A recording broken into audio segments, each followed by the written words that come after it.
Hai, di sini saya akan menjelaskan tentang dinamika pemikiran ekonomi yang terbagi menjadi 4. Ada merkantilisme, fisiokratisme, sejarah pemikiran ekonomi Adam Smith, dan pengaruh pemikiran ekonomi Islam dalam pemikiran ekonomi modern.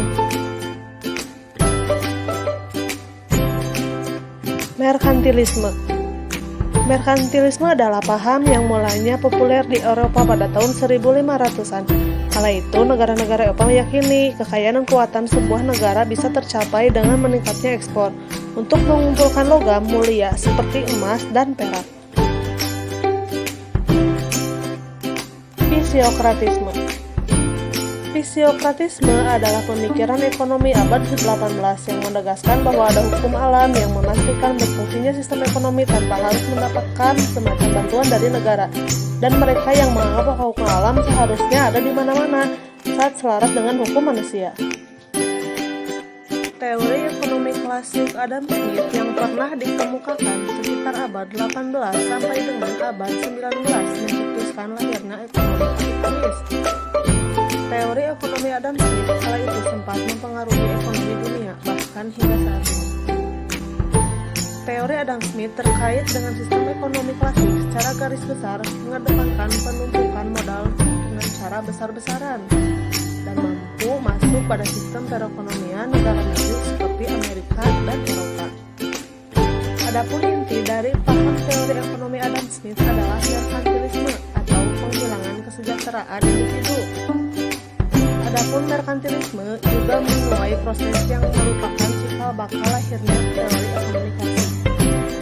Adam Smith dengan bukunya telah memberikan banyak sumbangsi dalam pemikiran ekonomi dan menjadi landasan pemikiran ekonomi modern kala itu. Smith juga dijuluki sebagai bapak ekonomi yang pemikiran muncul pada saat yang tepat, yaitu saat perkembangan industri sedang mengalami peningkatan pesat. Ada 2 teori ekonomi klasik Adam Smith yang dicetuskan, yakni teori pembangunan ekonomi dan teori pertumbuhan ekonomi. Di bidang ekonomi, kontribusi para ulama secara umum belum banyak diperhatikan. Sejak awal, penulis sejarah pemikiran ekonomi cenderung mengabaikan kontribusi cendekiawan Muslim. Mereka mulai dengan para filsuf Yunani dan ahli hukum Romawi. Mereka juga menyebutkan pendapat beberapa para pendeta dan pemuka agama Kristen yang hidup pada abad awal era Kristen. Eropa keluar dari abad ke-8 menuju era kebangkitan, di mana pemikiran berbagai ilmu alam dan sosial mulai berkembang. Ia juga menyatakan bahwa berdasarkan bukti-bukti yang ada, para ekonom barat tersebut memanfaatkan pengetahuan yang tersedia dari para ekonom muslim tersebut untuk memajukan ide mereka. Ia menunjukkan melalui analisis dari beberapa karya utama bahwa kesenjangan sastra terwujud di hampir semua karya yang relevan di bidang ekonomi. Ini adalah reaksi terhadap penakluk musim di medan pertempuran.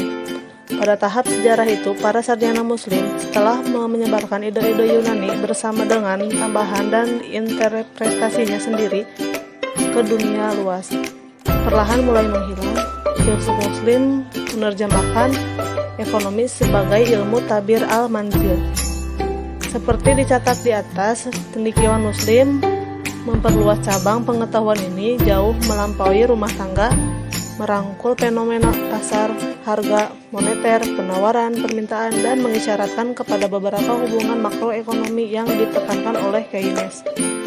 Selain itu, ide-ide tertentu dikembangkan secara bersamaan oleh para penulis yang berbeda di tempat yang berbeda tanpa disadari satu sama lain. Kemiripan antara gagasan 2 orang tidak selalu berarti bahwa yang satu telah menjiplak atau menyalin yang lain kecuali tersedia cukup bukti dokumenter.